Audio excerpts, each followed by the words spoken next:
ये कहानी सिर्फ मनोरंजन के लिए बनाई गई है। इसका किसी जाति, धर्म या व्यक्ति से कोई संबंध नहीं है। कृपया इसे एक काल्पनिक कहानी के रूप में देखें। राहुल को पहाड़ों से हमेशा अजीब लगाव रहा था। शहर की भीड़, शोर और नकली लोग सबसे थक चुका था। इसलिए उसने सोचा कि कुछ दिन अकेले बिताएगा। उत्तराखंड के एक छोटे से कस्बे के बाहर जंगल के किनारे एक पुराना हिल स्टेशन गेस्ट हाउस था। लकड़ी का बना, हल्की दरारों वाली दीवारें और चारों तरफ सन्नाटा। पहली रात ही अजीब थी। हवा कुछ ज्यादा ठंडी लग रही थी और ऐसा महसूस हो रहा था जैसे कोई उसे देख रहा हो। अगली सुबह जब राहुल बाहर टहलने निकला, तभी उसने उसे देखा। नीली साड़ी, खुले बाल, चेहरे पर हल्की मुस्कान। खूबसूरत, बहुत ज्यादा। वो लड़की पेड़ों के बीच खड़ी थी। राहुल ने हिम्मत करके पूछा, आप यहीं रहती हैं? लड़की मुस्कुराई, हाँ यहीं। तुम नए लगते हो। उसकी आवाज बहुत नरम और जानी पहचानी सी थी। उसका नाम था अनाया।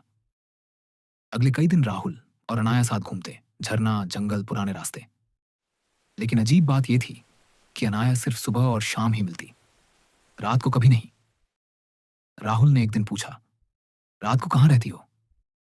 अनाया की मुस्कान थोड़ी देर के लिए जम गई। फिर उसने धीरे से कहा, रात मेरे लिए अच्छी नहीं होती। उस दिन पहली बार राहुल को कुछ गलत लगा, लेकिन प्यार में दिमाग अक्सर बंद हो जाता है। धीरे धीरे राहुल को लगने लगा कि वो लड़की उसे समझती है, उसके अकेलेपन को। एक शाम अनाया ने उसकी आंखों में देखते हुए कहा, क्या तुम मुझसे डरते हो? राहुल हंसा, नहीं, क्यों डरूंगा? अनाया ने गंभीरता से कहा, क्योंकि हर कोई आखिर में डर जाता है। एक दिन गेस्ट हाउस का बूढ़ा केयर टेकर शंकर काका राहुल को घूरता रहा। फिर बोला, बेटा तुम यहां अकेले आए हो ना? राहुल ने कहा, नहीं, मैं अनाया के साथ। इतना सुनते ही काका का चेहरा पीला पड़ गया। कौन अनाया?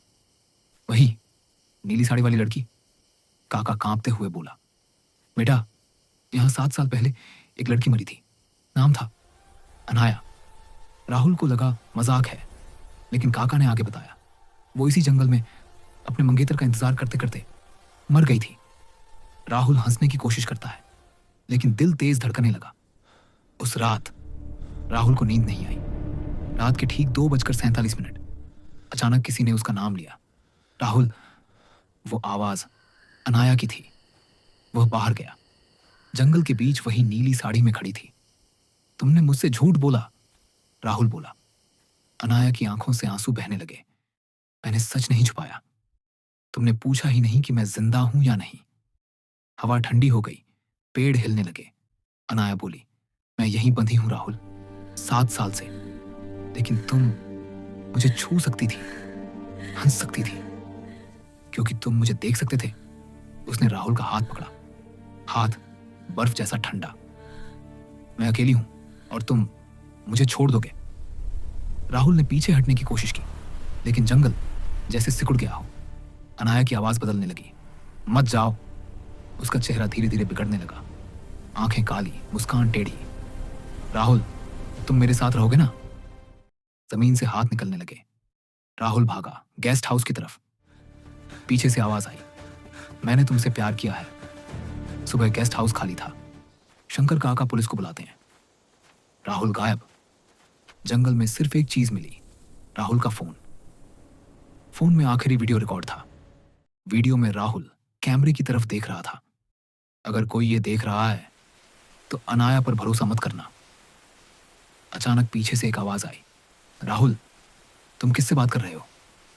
कैमरा घूमता है, नीली साड़ी, मुस्कान।